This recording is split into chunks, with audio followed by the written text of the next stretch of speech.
Mahalingam has developed an initiative called Lil MDGs that encourages students to work to fulfilling the United Nations Millennium Development Goals. And Dylan is a student at the Gilbert H. Hood Middle School in Derry. Last week in Manhattan, Dylan was honored for his significant contributions along with other teenagers from around the world to the We Are Family Foundation. It's my pleasure to introduce to you Dylan.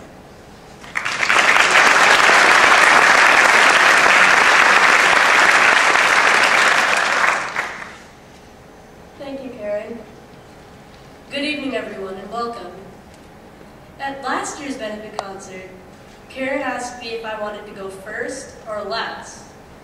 So I chose to go first because I thought that I wouldn't feel as much pressure on other wonderful speakers. This year I didn't have the choice. I had to go last, actually, so I'm really nervous right now. So I remembered what my mom told me, that every person is 90% water. But see, the problem is, I did the math, and the fact that right now I'm facing 60 tons of water, that's not helping. Anyway, just this past week, I had the wonderful opportunity to attend a conference on peace. It was a transformative experience for me, and I want to share my experience with you. I have 44 stories to tell you, but however, Jim Roach, thanks, told me not to go over 2 minutes, so I'll have mercy on you and just share 3. The first story I want to share is about a child soldier, Ismail Bea from Sierra Leone. Many of us have seen media coverage of this major problem, but this was the first time I had a chance to meet and talk to one of them, face to face. It made the problem so real to me. He told me that when he was a child, he was forced to go to war. He was drugged and made to kill day after day. I then met Peggy, 17 years old from Kenya.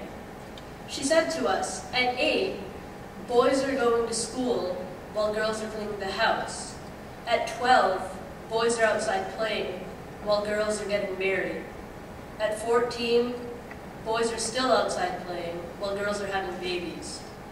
I'm thinking of the world we know of and live in, and I can't imagine any girl in this country getting married or starting a family at 12 or 14, but it's something that happens in several countries. It's sad, but it happens. At the young age of 9, Kimmy Weeks from Monrovia came face to face with civil war, human suffering, and death. He vividly recalled eating roots and wild leaves while his family didn't have access to food, drinking infested water when national water supply was shut off, and nearly being buried alive after epidemics had wrecked his emaciated body. These experiences would have broken the souls of most people. However, they encouraged Weeks to follow a path where he could make a difference and ensure a world where all children had access to food, medicine, and shelter. It's a vision that he's pursued ever since. Now, why am I telling you these stories? Because these are the stories that shook Jayme. She heard them and knew that something had to be done about them. She felt that, as humans, we had the ability and power to do something about these, and that taking action to fight these injustices was the right and responsible thing to do. That is what Jayme's Fund is about, to spread awareness of these issues so everyone understands how real these issues are, even though they may be happening on the other side of the Atlantic. Even though these issues may not be something we see in our neighborhood or around the corner, something has to be done about them. I feel so fortunate to be involved with Jayme's Fund, and I'm so grateful to all of you for being here to support Jayme's vision. Finally, if you're dying to hear the other 41 stories, you can feel free to talk to me about them when you see me in the theater today. In closing, I want to thank you all for being here today and letting me be a part of this moment. Please enjoy the evening we have planned for you. Thank you.